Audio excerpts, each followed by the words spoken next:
Good evening, everyone. It's wonderful to see this vibrant audience, which comprises of, our esteemed clients, our patients, our caregivers, our staff. So it's a whole cross-section of people who are desperately and very anxiously waiting for Dr. Sachin to come on the screen. So it's my really proud privilege to introduce him today. And Zorgus Home Healthcare is hosting this session on a very pertinent topic. We often talk of cancer in many ways. I think the most sought after and answers to questions are those which are related to prevention and risk factors. So before I hand over the mic to our very special guest speaker for the day, a brief introduction. Dr. Sachin Gupta is the Director, Medical Oncology and Hematology Oncology at Max Super Speciality Hospital, Mohali. He has an illustrious career behind him.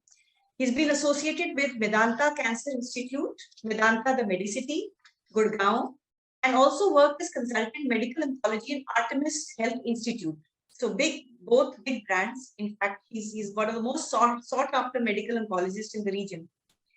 He's a silver medal first rank pathology and silver medal first rank preventive and social medicine, and the recipient of Rashtriya Gaurav Award by the India International Friendship Society, New Delhi. From a personal experience, I can say what is absolutely unique about Dr. Sachin's approach to cancer treatment is, his integrative medicine and holistic healing approach. I've personally been a part of many of his workshops, and I just would like to tell the audience that they are above anything that I've ever seen. He believes in this, integrative medicine and holistic healing kind of therapy treatment, where ancient wisdom meets modern technology. He's been actively promoting peace, wellness, and love. And he's an extremely spiritual person, although he never comes out in the open about that. So, sir, once again, a very warm welcome to you. And without much ado, sir, we would request you to take on this session and enlighten the audience on the topic that we have discussed today. Thank you so much. Thank you, Ritu. And thank you, Team Zorgus and Dr. Varun, for giving me this opportunity to be with you this evening today. और सारे listeners को, viewers को भी मेरा नमस्कार. And Ritu, you're given a very elaborate introduction actually, and I hope I justify in next 30 minutes or so. हम कुछ ऐसी बातें करेंगे सबसे जो सबके लिए कुछ लाभदायक होंगी. तो I think हिंदी इंग्लिश कुछ मिक्स लैंग्वेज हम इस्तेमाल करें जो सब लोग समझ पाएं. हाँ जी सर. हाँ जी सर. हाँ जी बिल्कुल, absolutely sir. Hindi and English would be the right mix. Yeah. तो आज का जो टॉपिक है वो कैंसर प्रिवेंशन पे है, और बट मैं शुरू इसमें ऐसे करेंगे, विल टॉक अबाउट उसके लक्षण क्या हैं, सिम्टम्स क्या हैं, और कुछ स्क्रीनिंग मेथड्स की बात करेंगे, और फिर कुछ अर्ली डिटेक्शन और प्रिवेंशन की बात करेंगे. तो इसमें आई थिंक समय जो है इसको ऐसे यूटिलाइज किया जाएगा. तो सबसे पहले अगर हम कैंसर जो है, कैंसर एक बहुत ही कॉमन बीमारी है, और कैंसर एक बहुत ही डर पैदा करने वाली बीमारी है. जब भी कभी डायग्नोज होता है तो इमीडिएटली बहुत भय उत्पन्न होता है मन में, और सारा जो परिवार है, पेशेंट है, वो एकदम से सदमे में आ जाते हैं. एक शॉक लगता है कि ये कैसे हो गया और हमें क्यों हुआ. एंड एक बार तो विश्वास ही नहीं होता कि कैंसर हो गया है, और हो गया उसको समझना, उसकी स्टेज जानना, फिर उसका ट्रीटमेंट करना, और एक बड़ी लंबी जर्नी है पेशेंट के लिए भी और उसकी फैमिली के लिए भी. और इसके बहुत फाइनेंशियल एस्पेक्ट भी हैं, बहुत जो बिकॉज ट्रीटमेंट काफी लोगों में बहुत ये कॉस्ट भी काफी हो सकती है, और ट्रीटमेंट काफी लंबे होते हैं. तो इसका बहुत एक फाइनेंशियल, सोशल, पूरी फैमिली पे असर हो जाता है जब एक पेशेंट को डायग्नोज होता है. तो कुछ सिम्टम्स हैं कैंसर्स के. तो अगर हम सिंपल जो भाषा में अगर हम लक्षण समझना चाहेंगे, तो हम ऐसा करते हैं कि सिर से पांव तक हम चलते हैं और उससे कोशिश करते हैं जानने की कि जैसे कैंसर अलग अलग ऑर्गन्स का हो सकता है. जैसे ब्रेन ट्यूमर अगर होगा किसी को, तो उसका एक लक्षण जो है, कोई नया दौरा पड़ना, या शरीर के किसी हिस्से की कमजोरी आ जाना, वीकनेस या पैरालिसिस, या हेडेक, वॉमिटिंग्स, ये भी इसके सिम्टम्स हो सकते हैं। और ऐसा कुछ हो तो तुरंत कुछ जांच करवा के सीटी स्कैन एमआरआई करके तुरंत इसका पता लग सकता है। और जो मुंह और गले के कैंसर्स हैं ये भी हमारे देश में बहुत कॉमन है टोबैको च्यूइंग के वजह से। और मुंह जीभ गले के कैंसर्स हैं उसका जो लक्षण है, कोई भी अल्सर जख्म होना, छाला होना जो भर नहीं रहा हो, जो ठीक नहीं हो रहा हो काफी हफ्ते काफी महीनों में। गले में जो है खाना निगलने में दिक्कत आना या दर्द होना, खाना फंस जाना गले में, और आवाज का बैठ जाना जिसको हॉर्सनेस ऑफ वॉइस बोलते हैं। अगर आवाज बैठ जाए और काफी हफ्ते काफी महीने बैठी रहे तो ये भी एक कैंसर का लक्षण हो सकता है। मुंह और गले के जो कैंसर्स हैं और जीभ के जो कैंसर्स हैं। और एक बहुत ही कॉमन कैंसर है ब्रेस्ट कैंसर यानी स्तन कैंसर, जो कि महिलाओं में बहुत कॉमन है। और this is number 1 cancer of women, महिलाओं में दुनिया में नंबर 1 कैंसर है। और सर्विक्स कैंसर जो बच्चेदानी के मुंह का कैंसर है वो नंबर 2 कैंसर है अगर पूरी दुनिया में देखा जाए नंबर। तो जो स्तन कैंसर है इसके बारे में बात करना बहुत जरूरी है बिकॉज ये बहुत कॉमन है। और इसका मेन लक्षण होता है ब्रेस्ट में यानी स्तन में कोई गांठ का होना। गांठ माने लंप या एक मास, छोटा सा जो मास फील हो सकता है। और तो महिला को खुद ही ये जानकारी होती है और खुद ही फील करके वो समझ सकते हैं कि कोई नई गांठ बन रही है। इसके अलावा निपल से डिस्चार्ज होना या उसका अंदर को धंस जाना, या अगर ये ही जो है गांठ है बड़ी हो जाए और चमड़ी तक स्किन तक पहुंच जाए तो उसका जख्म भी वहां पे चमड़ी पर बन सकता है। और कुछ बगल में यानी एक्जिला में कुछ जो गांठें होना, जो ब्रेस्ट से है जब स्प्रेड करके एक्जिला में ये जा सकता है तो वहां पे कुछ गांठें आ सकती हैं। और स्प्रेड होने पर तो बाकी ऑर्गन्स के सिम्टम भी कोई भी कैंसर कर सकता है, पर मेनली जो गांठ है उसको आइडेंटिफाई करना बहुत जरूरी है। और लंग कैंसर एक बहुत कॉमन कैंसर है और इसमें जो लक्षण है मेनली लंग कैंसर के जो पेशेंट्स हैं, खांसी लगातार होती रहती है, ठीक नहीं होती। बलगम में खून आ सकता है, ये भी एक इसका लक्षण है। और सांस का फूलना, थोड़ा चलने पर ही सांस चढ़ जाना, सांस फूल जाना और सांस ना आना, छाती में भारीपन लगना, सफोकेशन लगना, ये लंग कैंसर के सिम्टम्स हो सकते हैं। और वेट लॉस और जो मतलब वजन कम होना और भूख ना लगना, ये बहुत कैंसर्स में ये कॉमन सिम्टम हो सकता है। कई कैंसर्स में ऐसे लक्षण आ सकते हैं। इसके अलावा कोई भी गर्दन में गांठ, बगल में गांठ, नीचे जांघों के पास कोई गांठ होना, सो लिम्फ नोड्स हो सकते हैं। लिम्फ नोड्स, लिम्फोमा जो है एक बड़े कॉमन कैंसर्स हैं और बाकी कैंसर्स में भी लिम्फ नोड में स्प्रेड होकर उनका साइज बढ़ सकता है। कोई भी बदहजमी होना जो लगातार चलती रहे और खाना हजम ना आए, या अपनी जो खाने की और अपनी जो टॉयलेट जाने की जो हैबिट्स हैं उसका चेंज होना, कब्जी हो जाना, जो है पेट का अच्छे से साफ ना होना बहुत कोशिश करने पर भी, और इंडाइजेशन जो है ये भी एक लक्षण हो सकता है, इसकी भी जांच होनी चाहिए। और कोई भी जख्म जो है चमड़ी पर हो या कहीं भी हो जो ठीक ना हो रहा हो तो उससे ब्लीडिंग होना और कोई भी जो अल्सर है वो भी एक कैंसर का लक्षण हो सकता है।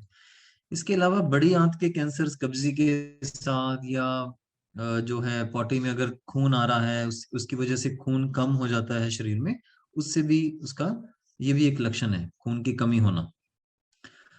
और जो लेटरिन में खून आना, ताजा खून आना, वो नीचे के जो लास्ट हिस्सा है रेक्टम और या बड़ी आंत बोलते हैं, उसका वो लक्षण हो सकता है।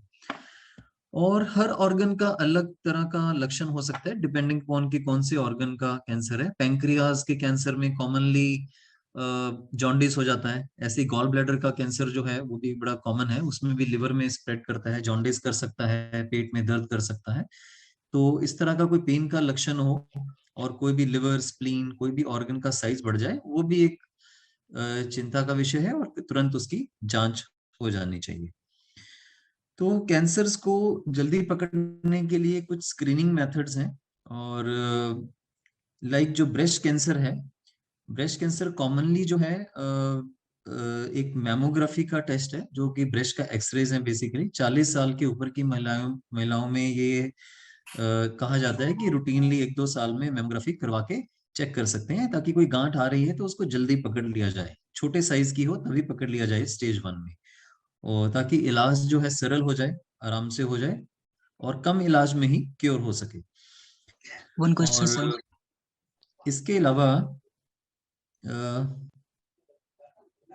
यस सर कभी कभी फिशर की प्रॉब्लम की वजह से भी ब्लीडिंग होने लगती है, तो क्या हम कैसे पहचानेंगे कि ताकि हाँ कैंसर की वजह से है या फिशर की प्रॉब्लम की वजह से है?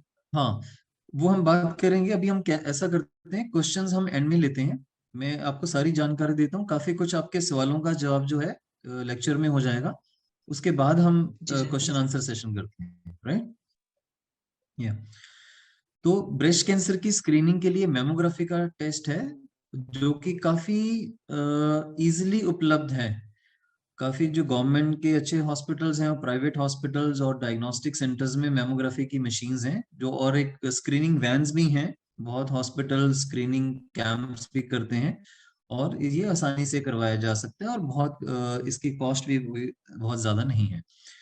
और कोई भी गांठ आ जाए ब्रेस्ट में तो उसकी एक एफएनएसी टेस्ट होता है, स्मॉल नीडल, एक सुई से कुछ सेल्स की स्लाइड बना के ये चेक करते हैं कि क्या वो कैंसर के सेल्स हैं या नहीं है। तो एफएनएसी टेस्ट भी काफी सरलता से उपलब्ध है, तो वो करवाया जा सकता है मेमोग्राफी के अलावा।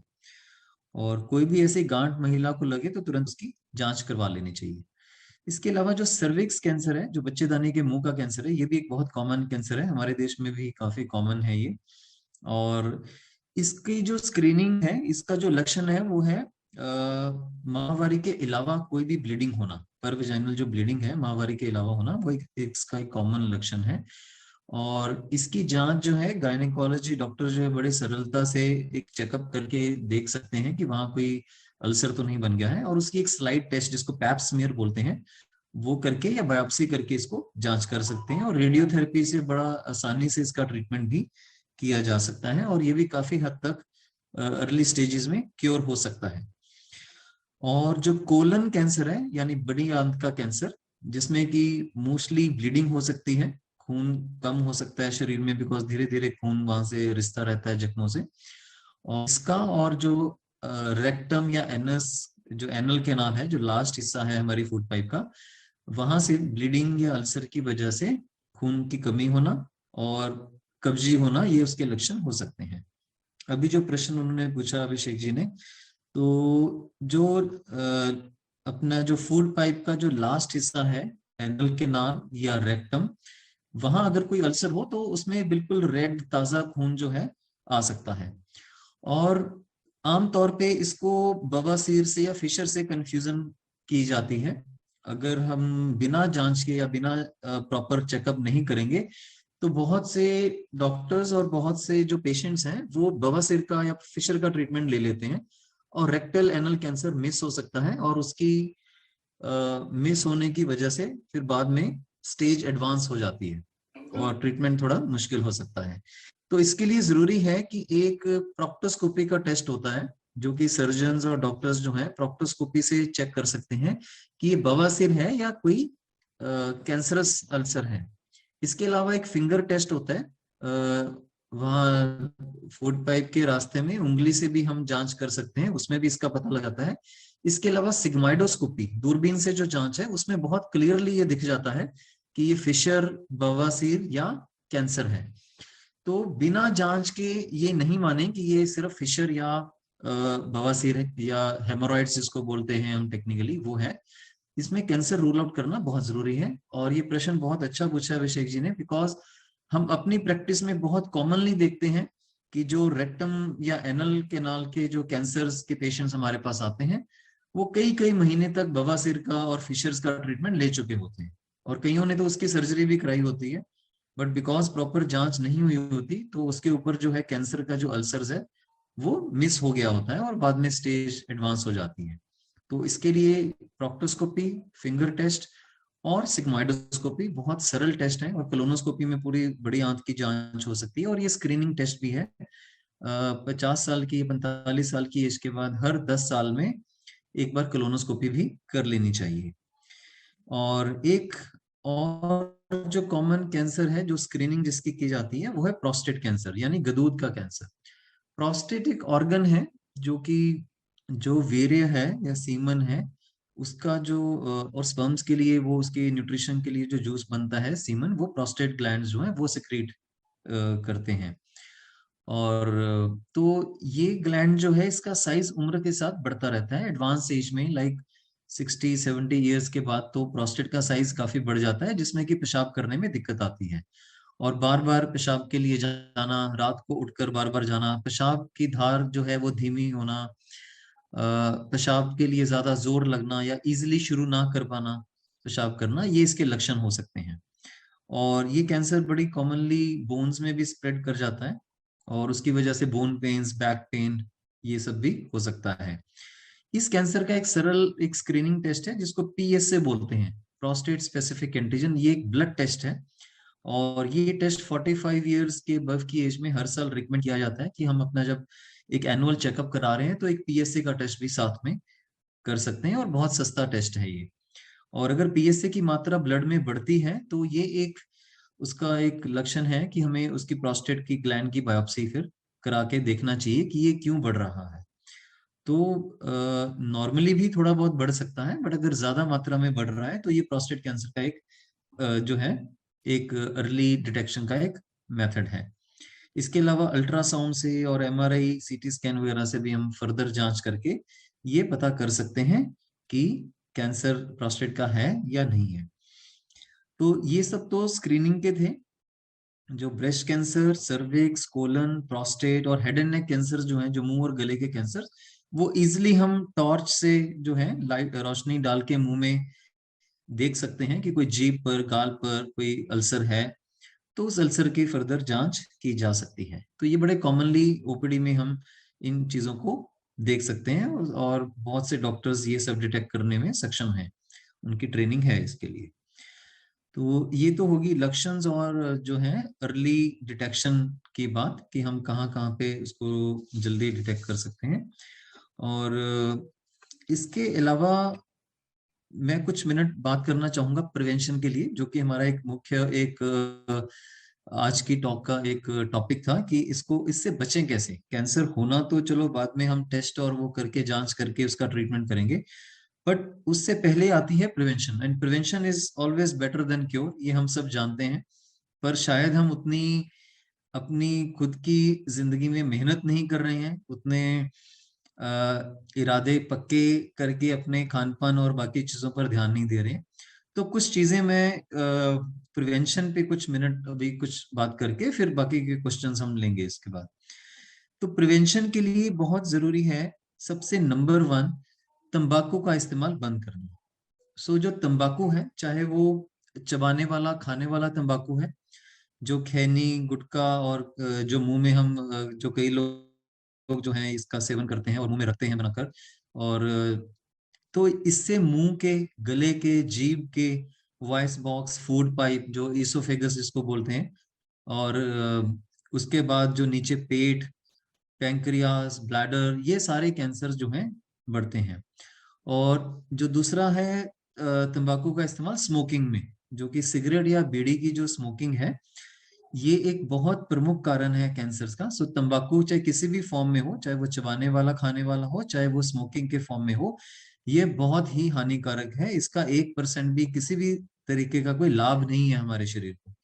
सो बहुत सी बीमारियां पैदा करते हैं, ना सिर्फ कैंसर बल्कि लंग्स को डैमेज करते हैं। COPD जैसी एक भयानक लंग्स की बीमारी भी ये करते हैं, जिसमें सांस में दिक्कत है, और हार्ट अटैक, ब्रेन स्ट्रोक, ये सारे रिस्क भी तंबाकू के इस्तेमाल और स्मोकिंग की वजह से बढ़ जाते हैं। तो एक सिंगल इंपॉर्टेंट चीज जो है प्रिवेंशन के लिए, वो तंबाकू है।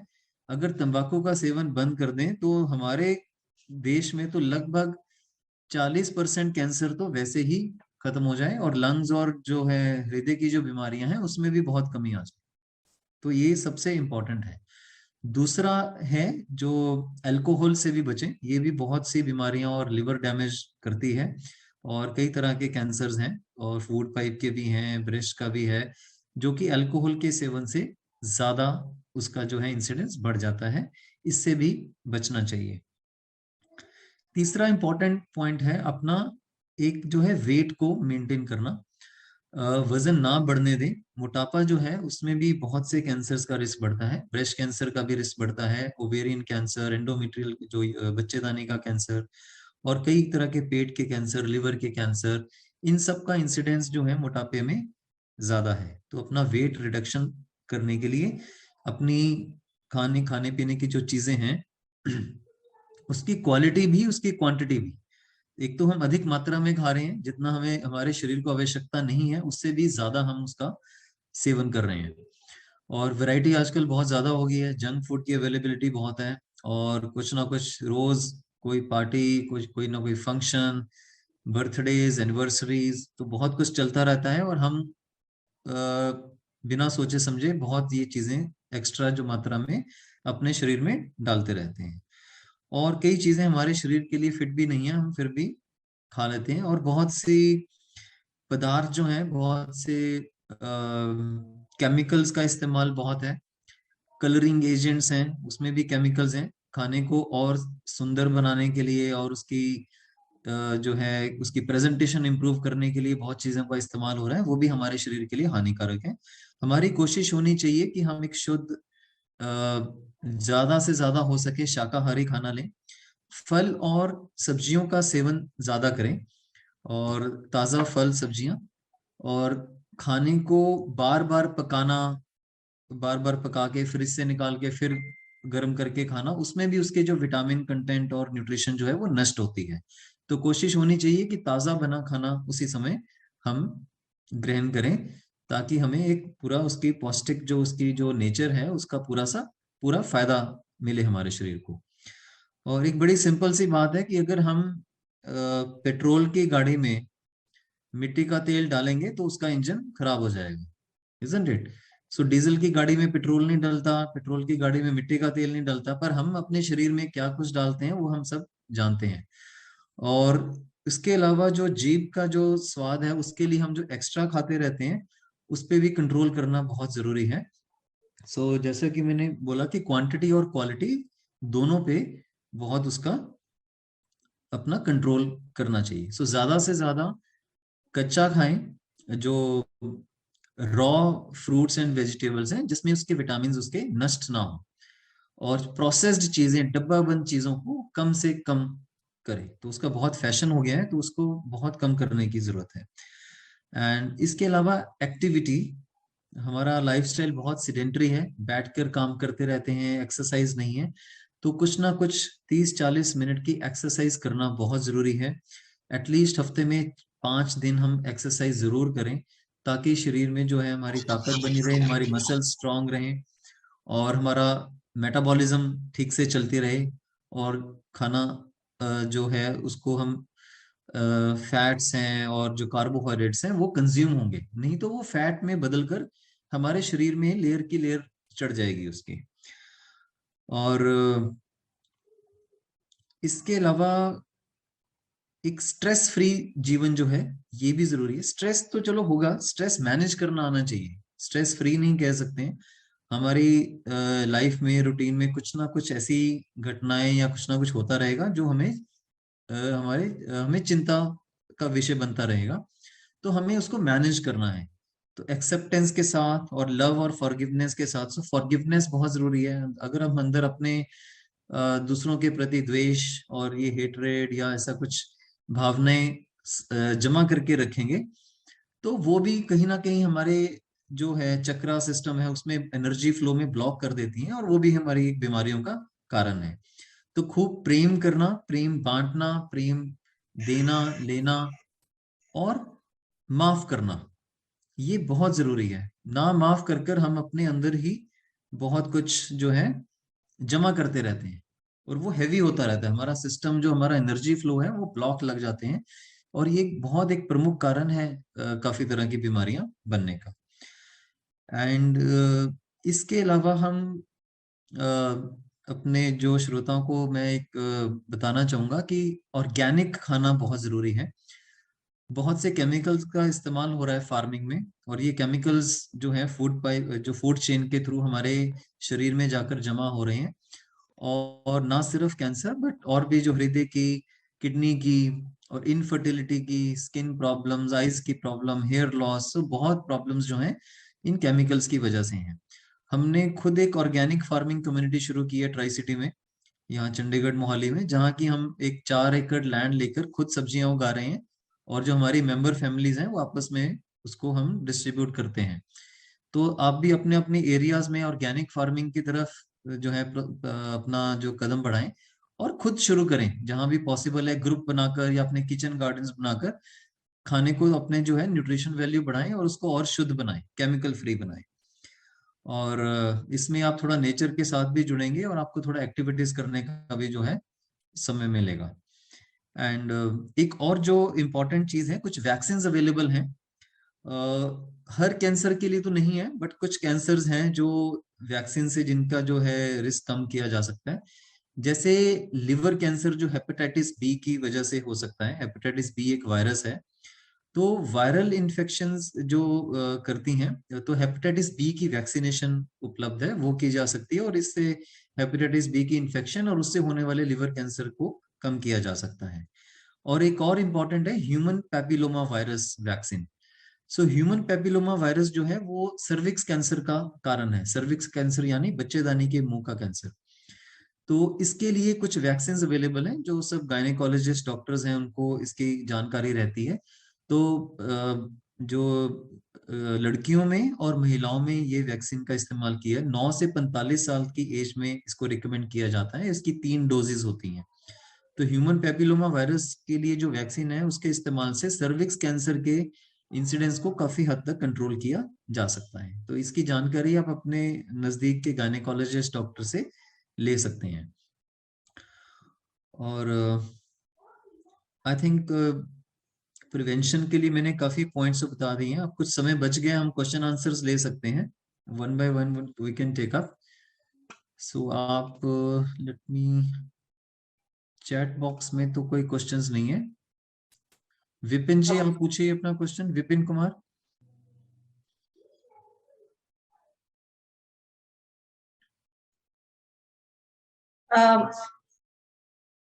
तो डॉक्टर सचिन, थैंक यू, बहुत बहुत आपका धन्यवाद। बहुत विस्तार से, बहुत अच्छे से आपने सारे तरह के कैंसर जो हैं उनको बहुत अच्छे तरीके से सिंपली आपने एक लेमन लैंग्वेज में समझाया। I think it was a beautiful session, very insightful, and I think you spoke about a lot of things, starting from organic food to vaccines, all the latest advancements. So I think it was a very engaging session. Can I request now anybody from the audience, अगर आप कुछ question पूछना चाहें, बस आप अपने आप को अनम्यूट कर लें and you can please ask the question. Thank you.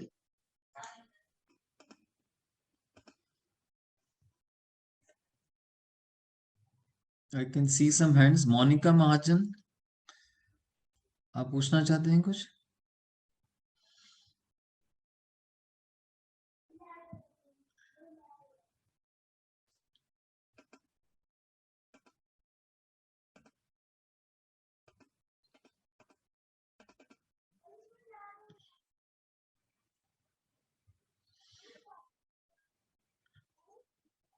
I think Monica is not able to, उनकी वॉइस कनेक्शन नहीं है।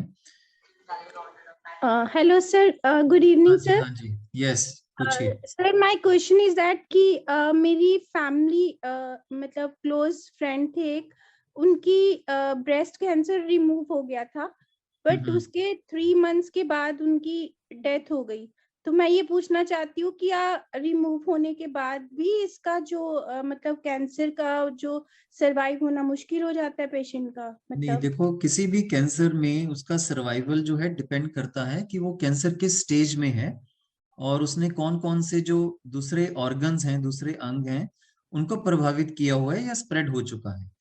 सो मेजॉरिटी ऑफ द केसेस जो स्टेज 1, 2, 3 कैंसर्स हैं वो काफी हद तक ठीक हो सकते हैं, और स्टेज 3 में भी काफी हद तक क्योर हो सकता है।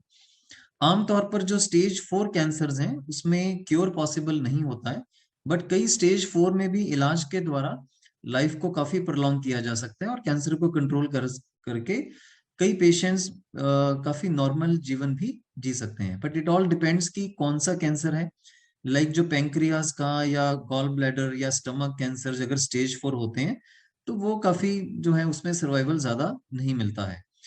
But breast cancer even stage 4 में काफी अच्छे रिजल्ट्स हैं। बट आपके जो संबंधी जिनकी आप बात कर रहे हैं, अब ऐसे कहना मुश्किल है कि उनके केस में क्या स्टेज रही हो, बिकॉज आपको भी शायद उसकी जानकारी नहीं है। तो हो सकता है उनकी एडवांस स्टेज रही हो और जब डायग्नोज हुआ है तो इसलिए शायद वो सरवाइव नहीं कर पाई। बट ब्रेस्ट कैंसर में तो स्टेज 4 में भी बहुत अच्छे रिजल्ट्स मिल सकते हैं। Okay, thank you. या वन क्वेश्चन सर। हाँ जी अभिषेक। सर कभी कभार हमें ऐसे पेशेंट देखने को मिलते हैं जिनको जीभ का जो कैंसर हो जाता है, तो फिर जो पेशेंट होते हैं वो ये मान लेते हैं कहीं माउथ अल्सर तो नहीं है, छाला तो नहीं है, फिर उसके चक्कर में वो अपना काफी टाइम बर्बाद करते हैं और जो कैंसर होता है वो फर्स्ट सेकंड थर्ड पे पहुंच जाता है। यस तो इस सिचुएशन में कैसे हम बचे, कैसे क्या करें क्या ना करें जो। यस अभिषेक, बहुत हाँ अच्छा क्वेश्चन पूछा है। बिकॉज अल्सर्स जो हैं कॉमन लक्षण है कैंसर का। तो जी कोई भी अल्सर अगर वो ठीक नहीं हो रहा तो वो एक कैंसर का लक्षण हो सकता है। आमतौर पर जो हमारे जो मुंह में छाले होते रहते हैं सबके, हर इंसान के कुछ ना कुछ जो है कभी ना कभी ज्यादा गर्म खाने से या ज्यादा तीखा खाने से भी हो सकते हैं। एंटीबायोटिक्स लेते हैं हम इन्फेक्शन के लिए, उससे भी छाले हो जाते हैं मुंह में। पर ये छाले जो है आमतौर पर 2-3 हफ्ते में ठीक हो जाते हैं।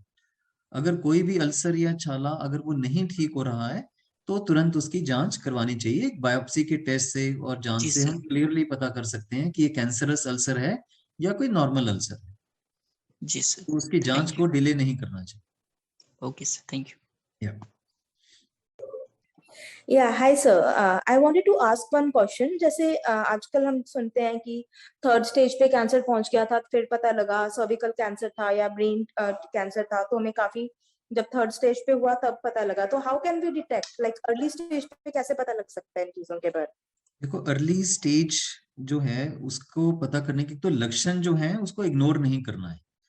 बट आपकी ये बात ठीक है कि हर कैंसर को हम 100% अर्ली नहीं पकड़ सकते हैं। कई बार कैंसर जब डिटेक्ट होता है तो ऑलरेडी वो स्टेज 3 या स्टेज 4 में पहुंच चुका होता है। ये it's a matter of chance. और आमतौर पर कई ऐसे कैंसर्स हैं लाइक जैसे पैंक्रियास कैंसर है और इवन स्टमक कैंसर है। तो ये हमें एडवांस स्टेजेस में ही जाकर डायग्नोज होते हैं, बिकॉज ये ऑर्गन्स की लोकेशन और ऐसे सिम्टम्स आते हैं कि तब तक वो अंदर ही अंदर स्प्रेड हो चुका होता है। पर जहां भी पॉसिबल हो हमारी कोशिश होनी चाहिए कि हम जल्दी से कोई लक्षण को इग्नोर ना करें। तो मेजॉरिटी जो केसेस हैं हमारे पास जो आते हैं उसमें लेट स्टेजेस में डिटेक्ट होने का एक मेन कारण ये रहता है कि जो जांच है वो लेट हो चुकी होती है। लाइक कई लेडीज हैं स्तन कैंसर के लिए अपनी वो गांठ को इग्नोर कर देते हैं। और ये भ्रांतियां भी हैं कि बायोप्सी कराने से स्प्रेड हो जाएगा। ये मिथ है कि स्प्रेड हो जाता है अगर हम ज्यादा उसकी जांच करवाते हैं, ये स्प्रेड हो जाएगा, इस वजह से जांच ही नहीं करवाते।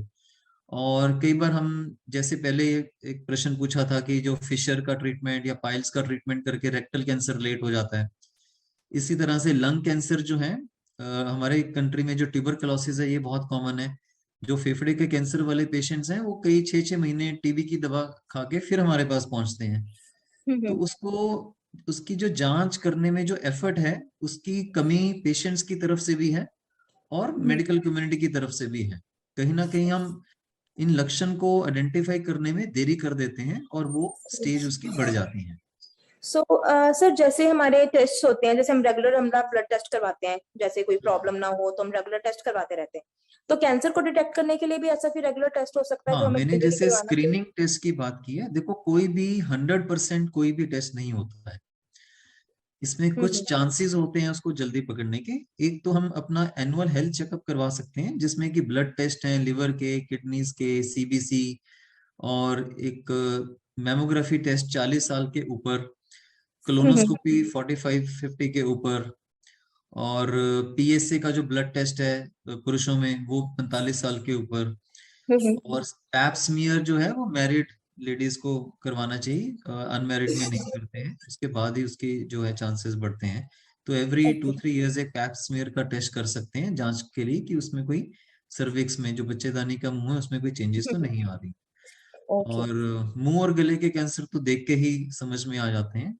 पर कहीं खाना खाने में दिक्कत है, खाना फंस रहा है, कब्जी है, ब्लीडिंग है, अल्सर है, कहीं पेन है, तो कोई भी सिम्टम है उसकी तुरंत जांच करवाएं और कोई भी स्कैन कराने से झिझके नहीं, ताकि ओके जल्दी डिटेक्शन हो सके। Okay, thank you sir.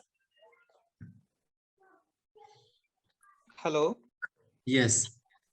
Sir, my name is Lalit. हाँ जी। सर, मेरा क्वेश्चन ये है कि सर मुझे लॉन्ग टर्म एसिडिटी रहती है, मीन्स मुझे वीक में 5 डेज एसिडिटी रहती है, तो मुझे डीएसआर लेना पड़ता है। तो सर मैंने स्टडी करी थी तो मैं गूगल पे, तो मुझे ये पता लगा कि ज्यादा दिन एसिडिटी रहे तो एसिडिटी सेल्स कैंसर में कन्वर्ट हो जाते हैं, कुछ ऐसा। तो सर इसके बारे में मेरा डाउट था।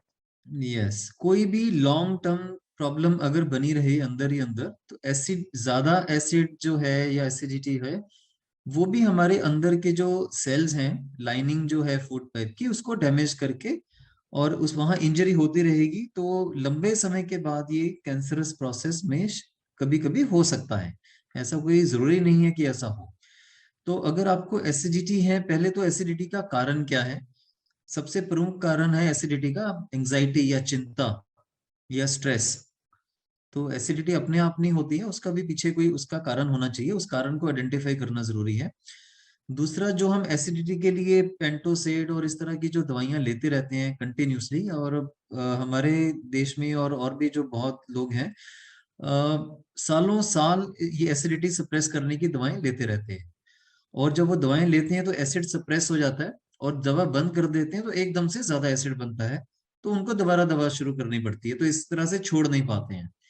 तो कोशिश होनी चाहिए धीरे धीरे करके इन दवाओं पे जो निर्भरता जो बन गई है उसको कम किया जाए।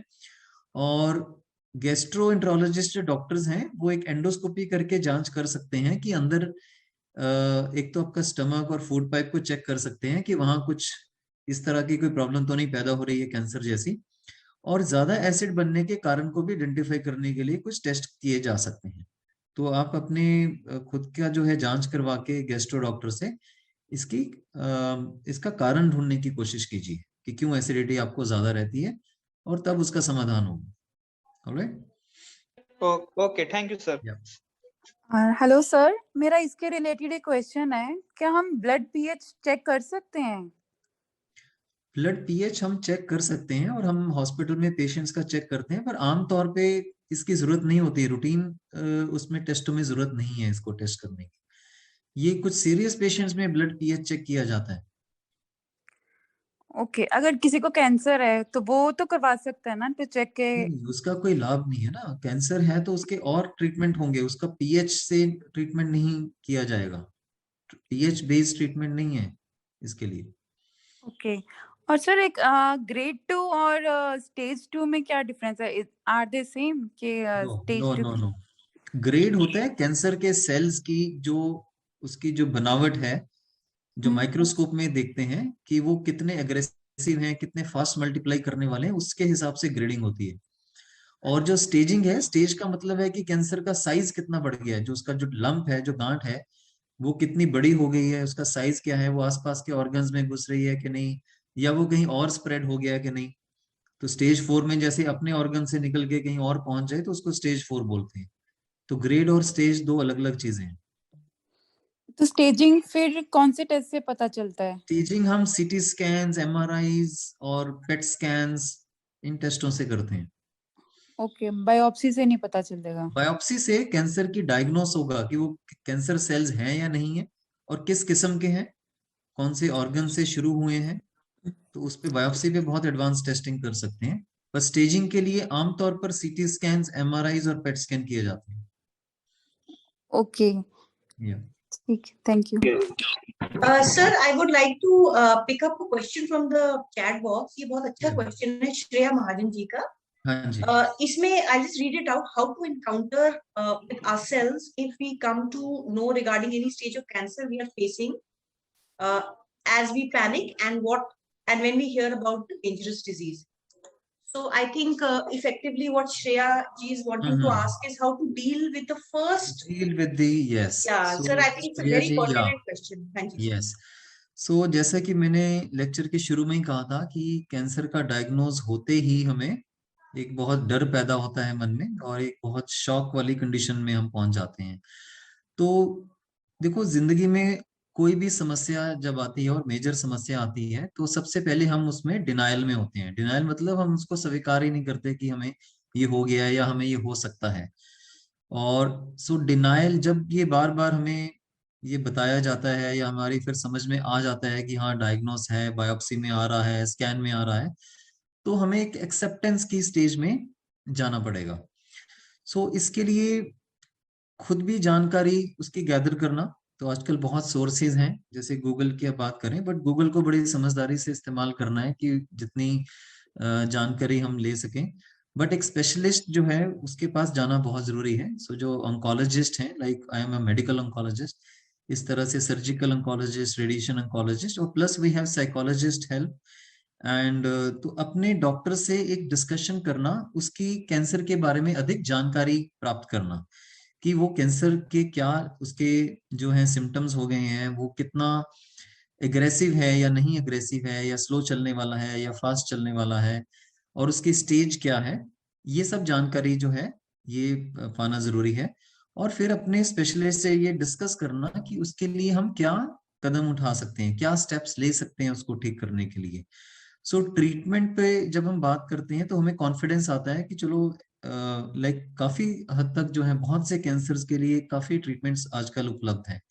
आज से अगर हम 20 साल पहले से कंपेयर करें तो बहुत चेंजेस आ चुकी हैं इलाज में, कीमोथेरेपी की मेडिसिन में, टारगेटेड मेडिसिन, इम्यूनोथेरेपी मेडिसिन, और इसके अलावा सर्जिकल टेक्निक्स बेटर हो गई हैं, रेडिएशन टेक्निक्स बहुत प्रिसीजन वाली हो गई हैं, तो काफी चेंजेस आ गई हैं। तो अपने स्पेशलिस्ट से ये बात करनी है कि आपके ट्रीटमेंट के लिए, आपकी बीमारी के लिए, स्टेज के लिए क्या क्या जो है उपचार जो है उपलब्ध हैं और पॉसिबल हैं। और प्लस एक स्पिरिचुअलिटी से जुड़ना बहुत जरूरी है। सो जो हमारे जो एक स्पिरिचुअल एस्पेक्ट है, जो हमारी आत्मा का जो एस्पेक्ट है, उसके साथ अगर हम जुड़ेंगे तो हमें बहुत से प्रश्नों का जो है वहां भी आंसर मिलेगा कि हमें आफ्टर ऑल डिजीज क्यों है या चैलेंज लाइफ में क्यों आया है, और उसके लिए हम क्या कर सकते हैं। और मैंने पहले लव फॉरगिवनेस के बारे में भी बात की है। सो बहुत सी प्रॉब्लम्स जो है हमारी लाइफ में, दे आर कमिंग फ्रॉम हमारे जो बिलीफ सिस्टम है, वहां से आ रही हैं प्रॉब्लम्स, हमारी धारणाओं से आ रही हैं, हमारे लाइफस्टाइल से आ रही हैं, हमारे परिवार में हमारे जो बाकी रिश्तेदारों के साथ क्या संबंध है, हस्बैंड वाइफ का जो रिलेशन है, या ब्रदर सिस्टर्स के साथ, या पेरेंट्स के साथ, या हमारे साथ कुछ इनजस्टिस हुए लाइफ में, हम उसको भुला नहीं पा रहे हैं, माफ नहीं कर रहे हैं। और तो जो ये जो मानसिक जो हमारी कंडीशन है, उसके उसमें इन चीजों के आंसर्स हो सकते हैं। तो हमारी कोशिश होनी चाहिए, अपार्ट फ्रॉम मेडिकल ट्रीटमेंट, हम थोड़ा स्पिरिचुअलिटी की तरफ भी मुड़े, कुछ ध्यान मेडिटेशन में जाएं, शांति में बैठकर अपने अपने जो अंदर जो आंसर्स आ रहे हैं इन चीजों को, उसको आइडेंटिफाई करने की कोशिश करें, और लव और फॉरगिवनेस के साथ इनको हम हैंडल करें, इन इश्यूज को। तो उसमें हमें बहुत हेल्प मिलेगी इस बीमारी को समझने में। और हमारा जो ट्रीटमेंट है उसके दौरान भी जो हमें कॉम्प्लिकेशंस आ रही हैं, साइड इफेक्ट्स हैं, और जो समस्याएं हैं, उनको उनको जो है आइडेंटिफाई करने में, उनको एक्सेप्ट करने में, और उनको डील करने के लिए भी बहुत हिम्मत मिलेगी। तो प्लीज इसको भी आप अपने जो है लाइफ में, not only for cancer, for all problems and for all illnesses, चाहे कोई और भी बीमारियां हैं, उसके लिए भी ये बहुत हेल्पफुल हो सकता है। I think that answers your question, right? Hello, नमस्कार सर जी। नमस्कार जी। सर जी, मुझे एक पूछना है, ये जो बच्चों में पाया जाता है कैंसर, मतलब नॉर्मली 1 ईयर 2 ईयर का होता है, उनमें आजकल काफी केस देखे मैंने, 3-4।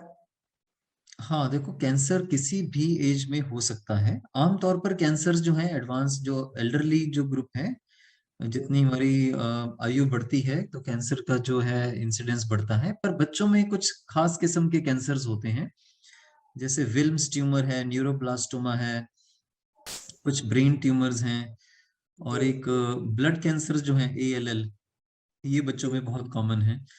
बट बच्चों के कैंसर जो है काफी हद तक क्यूरेबल भी हैं, बट वो अगेन स्टेज पर डिपेंड करता है। क्योर रेट्स जो हैं ज्यादा अच्छे हैं बच्चों के कैंसर में, बट अगेन की है कि हम उसको थोड़ा जल्दी आइडेंटिफाई करें। तो उसमें भी सर्जरी और कीमोथेरेपी और कभी कभी रेडिएशन का भी सहारा लिया जाता है। और ट्रीटमेंट इसमें संभव है। बट अगेन आपके स्पेशलिस्ट बताएंगे देख के कि कौन से किस्म में या स्टेज में क्या पॉसिबल है। जी जी सर, अभी 3 महीने की बात है सर, हमारे इधर ना एक लड़का था, उसको कुल 3 महीने हुए थे ओनली, तो फिर दैट। देखो हो सकता है कई चीजें जो हैं अर्ली उसमें जब ये सेल्स की फॉर्मेशन होती है, कुछ सेल्स जो हैं वो मल्टीप्लाई करना शुरू कर जाते हैं अनकंट्रोल्ड। तो cancer basically is multiplication, cells की मल्टीप्लिकेशन हो रही है और उस पर कंट्रोल नहीं है। तो ये प्रोसेस पॉसिबल है, बहुत जो बच्चों में भी ये चीज हो सकती है, बट दिस इज अनफॉर्चुनेट। तो जहाँ कहीं भी ट्रीटमेंट संभव है वहां उसकी कोशिश जरूर होनी चाहिए। बट देखो कोई भी बीमारी 100% क्योर कहीं भी नहीं है। और हम कैंसर्स की बात कर रहे हैं 100%, तो डेंगू, कोविड और कई लोगों की मलेरिया से भी जान चली जाती है, ट्यूबरकुलोसिस से जान चली जाती है, हृदय की बीमारियां हैं, किडनी का फेलियर है। सो बहुत बहुत तरह की बीमारियां हैं और हमारी कोशिश होनी चाहिए कि हम अपने आप को स्वस्थ रखने में जो भी कर सकते हैं वो करें। जी आई थिंक नम्रता ने एक सवाल पूछना था। नम्रता आपने शायद हैंड रेज किया था। हेलो। हाँ जी या good evening sir. Good evening sir, मेरा सवाल ये था, अगर जैसे किसी को थायराइड का रिस्क मतलब है, अभी कोई हाई लेवल थायराइड है, तो उनको कैंसर का क्या ज्यादा रिस्क रहता है? और ऐसा मतलब कोई प्रिवेंटिव टेस्ट या कुछ प्रिवेंटिव मेजर्स लें अगर जिससे थायराइड है, मतलब आप कैसे सजेस्ट करेंगे इस पे? जो थायराइड का आपका कहने का है कि जो थायराइड की जैसे टैबलेट लेते हैं, थायराइड कमजोर है, हार्मोन नहीं बन रहा, तो वो अपने आप में कैंसर का रिस्क नहीं है। हाइपोथायराइडिज्म जो बीमारी है उसमें हार्मोन कम बनता है, वो जो कि एक टैबलेट से ठीक हो सकता है रोज लेने से। बट अगर कोई थायराइड ग्लैंड में, जो थायराइड ग्लैंड यहाँ होता है, this is the voice box के आगे, राइट, तो इसकी कोई सूजन है, कोई गांठ नजर आ रही है, तो उसमें हमें सर ये कभी कभी स्वेलिंग रहती है और मतलब फिर अपने आप ही ठीक भी हो जाती है, एक अल्ट्रासाउंड से जांच हो सकती है। और अगर कोई गांठ नजर आ रही है तो हमें उसमें से कुछ सुई की जांच करके देख सकते हैं कि ये कैंसरस गांठ है या नहीं है। अच्छा, तो ये सर टेस्ट से पता चलते हैं, मतलब और कोई प्रिवेंटिव मेजर्स रहते हैं इस केस में? नहीं, प्रिवेंशन के लिए नहीं है, इसकी तो जांच ही करनी पड़ेगी। Okay okay okay sir, okay okay okay okay sir, thank you, यही मेरा क्वेश्चन था sir. Okay, I think we can take one more question. One more question if anybody wants to ask. Please unmute themselves. Yes, ma'am. Yeah, good evening, sir. So my question is like I'm planning to getting married. So just for the preventive measure, like is there any test जिससे पहले ही ये detect हो सकता है कि cancer के कोई risk है या इस? नहीं, आपको इसमें स्पेसिफिकली मैरिज से क्या लिंक है इस क्वेश्चन का? So like just for the preventive measure कि in future इस तरह का कोई रिस्क ना हो। Sir, I think what we have covered all those points ना, जो तंबाकू का इस्तेमाल, अल्कोहल ना लेना, weight control, exercise, take lots of fruits and vegetables. I think probably, sir, what she is indicating is pre-screening. I don't know if there is something like that or not, but so marriage के particularly marriage angle से कोई pre-screening नहीं होती है, वो तो general आप अपनी एक जांच करवा सकते हैं, एक हेल्थ चेकअप जो है। ठीक है sir, I think not for the purpose of marriage as such, that is for your health, not for your married life, right? Yeah, okay sir, thank you so much. Yeah. Sir, one question from my side would be the genetic risks, sir, the predisposition. You know, I mean, I've heard that, you know, people who have a history of a family history of, you know, having cancer patients are more predisposed. So if you can very briefly tell us on that, sir. Yes, so लगभग 10% जो cancers हैं वो जो hereditary हो सकते हैं। और अगर किसी की फैमिली में ऐसे काफी केसेस हैं, लाइक किसी की मदर को, मौसी को, नानी को, जैसे ब्रेस्ट कैंसर है, so around 10% can be because of hereditary. So अगर 2-3 केसेस हैं फैमिली में तो ये रिस्क बढ़ जाता है। तो ऐसे पेशेंट्स को, ऐसे लोगों को अपनी जो है जांच जो है वो और भी जल्दी शुरू करनी पड़ती है। और कुछ ब्लड टेस्ट भी हैं जिसमें हेरिडिटरी जेनेटिक प्रोफाइल करके हम ये जांच कर सकते हैं कि वो जीन्स हैं कि नहीं है। पर इस तरह की जांच बिल्कुल एक्सपर्ट्स के साथ बैठकर डिस्कस कर कर ही करवानी चाहिए। अपने आप से ये टेस्ट करवा के कई बार आपके पास काफी प्रश्न पैदा हो जाएंगे और उनके उत्तर नहीं होंगे, तो खुद से ये टेस्ट ना करवाएं। अपने ऑन्कोलॉजिस्ट जो है डॉक्टर और जेनेटिक काउंसलर के साथ डिस्कस करने के बाद ही इस तरह के टेस्ट किए जाते हैं। ठीक है sir, thank you very much. And sir, I think the session is coming to a close now, and it was a wonderful interactive session. And sir, before I hand over the mic to Varun to give us the vote of thanks, I would just like you to talk a little about the quantum clinic. Sir, I've heard so much about it. I think some of my friends and colleagues, parents have been visiting this clinic. So if you could just give us a very brief idea of what all it is all about. Yeah. And I think the results are fantastic. People are giving such a positive feedback. So if you could just speak a few minutes about it. Yeah, so quantum clinic हमने नाम इसलिए चुना कि quantum physics या quantum medicine से आया है ये, जिसमें कि हम इस फिलॉसफी में बिलीव करते हैं कि जो हमारा जो माइंड है उसका हमारी शरीर पर बहुत प्रभाव है। और आमतौर पर जो मेडिकल साइंस है, जो एलोपैथिक मेडिकल साइंस है, उसका ज्यादा फोकस जो है वो शारीरिक इलाज पर रहता है कि हम अपनी बॉडी को कैसे मैनेज करें। तो और डॉक्टर्स के पास इतना समय भी नहीं है कि वो शरीर के अलावा कुछ और जो है जांच और वो उसका भी हेल्प कर पाए। तो हमारी क्वांटम क्लिनिक में कोशिश है कि हम पेशेंट्स को एक पूरा होलिस्टिकली, पूरा as a not only their bodies but उनके माइंड और सोल लेवल पर हम जाके उनकी हेल्प कर पाए।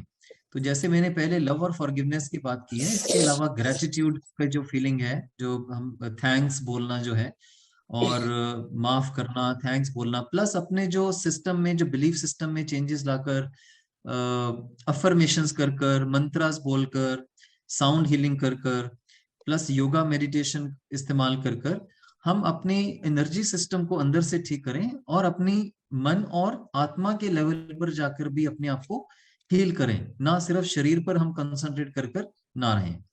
तो इसके लिए हम इंकरेज करते हैं कि पेशेंट्स कुछ सेशंस लें, हमारे जो हीलर्स हैं, हमारे जो साइकोलॉजिस्ट हैं, उनके साथ कुछ पर्सनल सेशंस लेकर अपने जो अंदर ये जो सब बिलीफ सिस्टम में जो चेंजेस आ गई हैं उनको भी क्लियर करें, अपने एनर्जी ब्लॉक्स क्लियर करें। और ये भी हमें सीखना पड़ेगा, माफ करना, प्यार करना, ये चीजें भी ना हमें स्कूल कॉलेजेस में सिखाई नहीं गई हैं। इट इज वेरी इंपॉर्टेंट कि हम ये सीखें प्रोफेशनल हीलर से और साइकोलॉजिस्ट से। तो साथ साथ ये सब करेंगे तो हमारे जो बीमारियां का जो है उनको ठीक होने में मदद मिलेगी, हमें साइकोलॉजिकल हेल्प मिलेगी और मन आत्मा पर हमारा जो है उसका भी जो हीलिंग है वो भी साथ साथ चलेगी, ना सिर्फ शरीर की।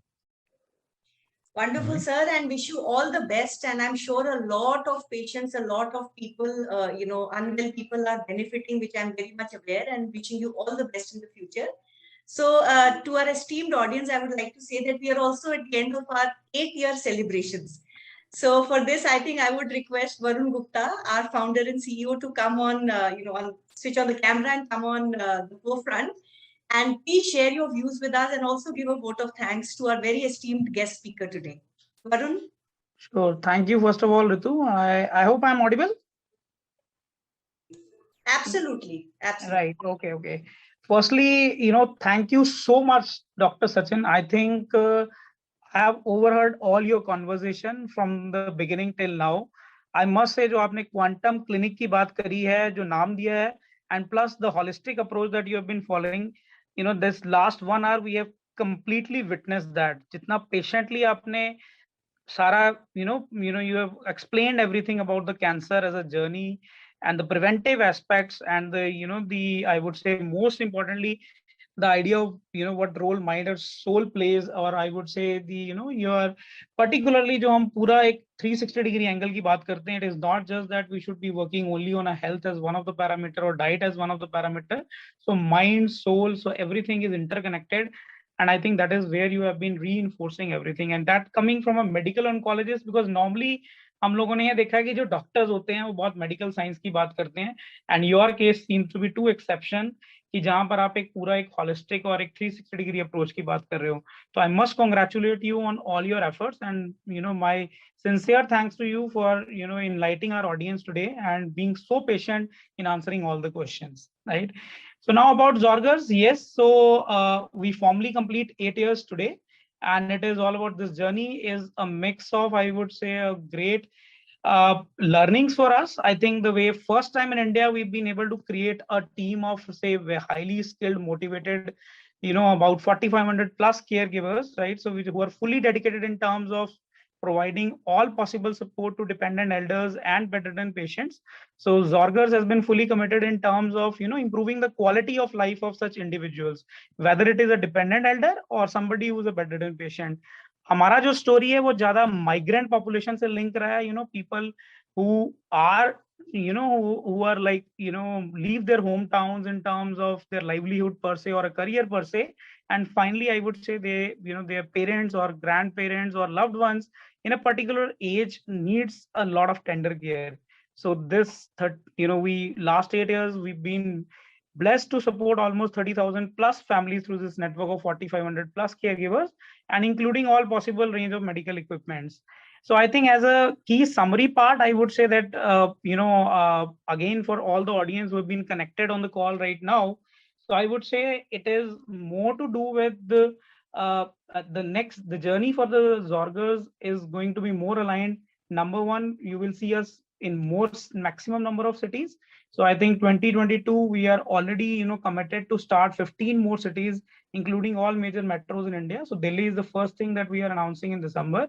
So it is already under rollout. And then we are coming up with the chapters in Mumbai, Pune, Hyderabad, Bangalore, Calcutta, and many other cities, which we'll keep announcing as and when. So this is the number one thing that we are committing.